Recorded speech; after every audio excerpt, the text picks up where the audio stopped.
ভারতে মুসলিম শাসন শুরু হওয়ার আগে পৃথ্বীরাজ চৌহান ছিলেন দিল্লির শেষ রাজপুত শাসক। সেই সময় কনৌজের রাজা ছিলেন জয়চাঁদ।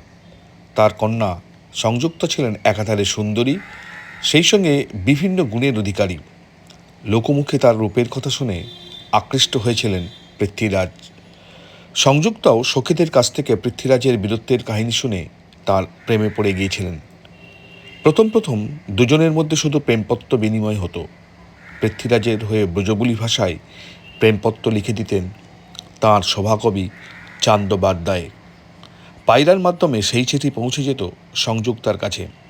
একইভাবে কনৌজ থেকে সংযুক্তার লেখা প্রেমপত্র বয়ে নিয়ে আসত দিল্লির রাজপ্রাসাদে। ধীরে ধীরে সেই সম্পর্ক বাড়তে থাকে। তারপর একদিন দুজনের মধ্যে সাক্ষাৎ হয় কোটেশ্বর মন্দিরে। সে কথা জানতে পেরে রাজা জয়চাঁদ তড়িঘড়ি করে মেয়ের পাত্র খোঁজার জন্য স্বয়ম্বর সভার আয়োজন করেন।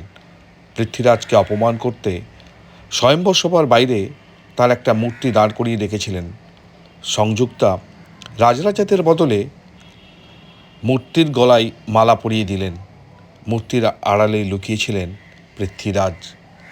সবার সামনে সংযুক্তাকে ঘোড়ায় চাপিয়ে তিনি স্বয়ম্বর সভা থেকে ত্যাগ করলেন। কনৌজের সেনারা তার পিছু নিল। কিছু দূরেই পৃথ্বীরাজের সৈন্যবাহিনী দাঁড়িয়েছিল।